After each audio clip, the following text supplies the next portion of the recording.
Bonjour à tous, avec l'aide de Dieu, le Hayom Yom du Aleph Tevet, le premier jour du mois de Tevet, Rosh Chodesh Tevet, sixième jour de Chanukah. Tout d'abord, juste à noter que ce n'est pas obligé toujours que le Aleph Tevet, le premier jour du mois de Tevet, va être le sixième jour de Chanukah. En effet, nous avons 12 mois dans l'année.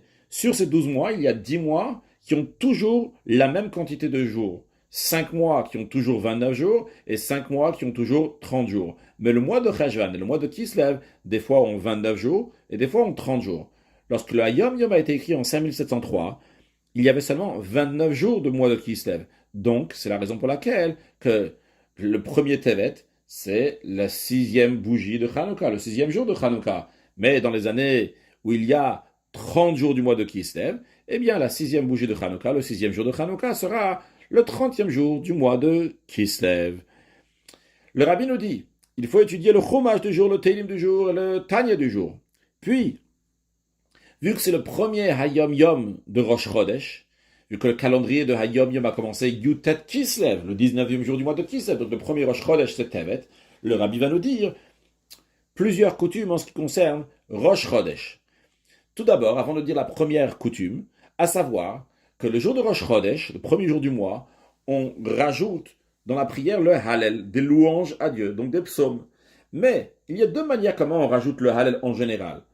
Certaines fois, si on est gomer et Hallel, on finit tout le Hallel, on lit tout le Hallel, ce qu'on appelle le Hallel Shalem, le Hallel en entier, c'est-à-dire sans sauter des passages. Des fois, on n'est pas gomer, on ne finit pas le Hallel, on fait un Chatsi Hallel, un demi-Hallel, c'est-à-dire qu'on saute certaines parties, ce qui est d'ailleurs le cas pour tous les Rosh Chodesh, on saute certaines parties, à l'exception de Rosh Chodesh Tevet, vu que Rosh Chodesh Tevet, ça tombe toujours pendant Hanouka, et à Hanouka, on dit le Hallel en entier. Mais quand même, le rabbi nous donne cette coutume ici, vu que c'est le premier Rosh Chodesh que nous avons dans le calendrier du Hayom Yom.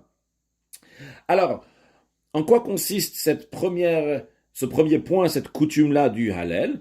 Eh bien, le rabbi nous dit que la coutume, elle est que lorsque quelqu'un y fait le Hallel seul, il n'est pas en communauté lorsqu'il fait le Hallel. Quand il est en communauté, il y a l'officiant qui a dit la bénédiction. Lui, il fait le Hallel seul.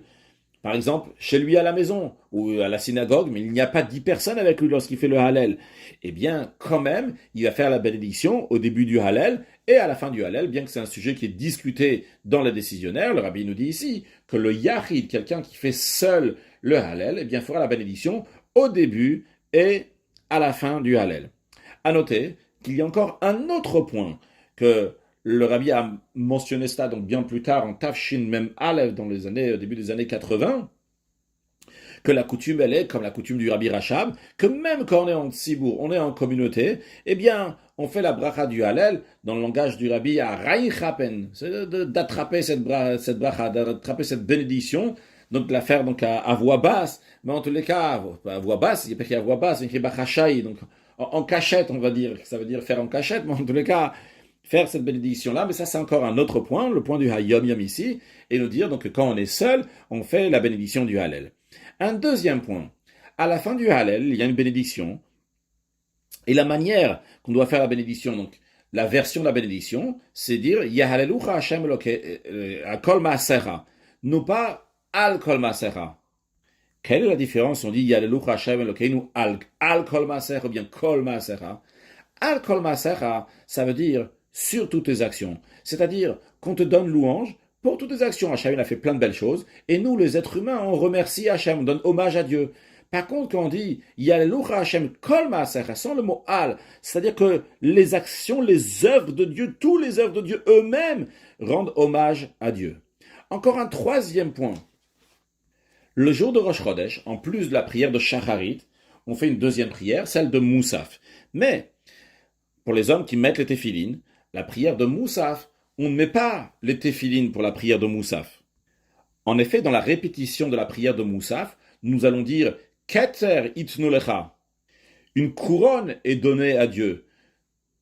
Et il ne convient pas que nous-mêmes nous allons avoir la couronne sur nous-mêmes, qui est la couronne des téphilines. C'est la raison pour laquelle qu'on enlève les téphilines avant la deuxième prière de Moussaf. Maintenant, avant de continuer le troisième point, le dernier texte du Hayom Yom, à savoir que certains ne mettent pas seulement une paire de tefilines, ce qu'on appelle les tefilines de Rashi, mais ils mettent aussi une deuxième paire de tefilines, celle de Rabbeinu Tam. Pas seulement ça, certains même mettent encore deux autres paires de tefilines de Ravad et Shimusha Rabba. Et quand ils mettent ces 3 autres paires de tefilin, ils ont aussi certaines études qui font avec ces paires de tefilin. D'ailleurs, on l'apprendra dans le Hayom Yom de Yutet Menachem Av, de 19 Menachem Av. Alors la question qui se pose, c'est quand est-ce mettre ces 3 paires de téphilines et quand est-ce étudier ce qu'on apprend avec ces 3 paires de téphilines?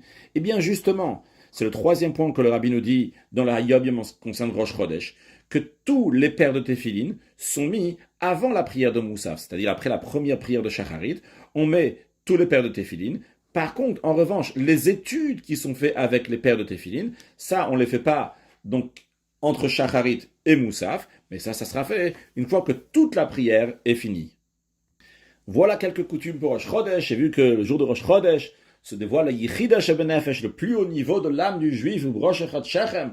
Le juif Rosh Echad Shechem, le juif il dévoile le Chodesh du Chadash, la nouveauté, avec son niveau de Yichida, le plus haut niveau de la Neshama, bien que Dieu fasse qu'on mérite très prochainement la Yichida Klalit, la Yichida générale, qui est celle du Mashiach, now, un excellent Yom, un excellent mois de Tevet.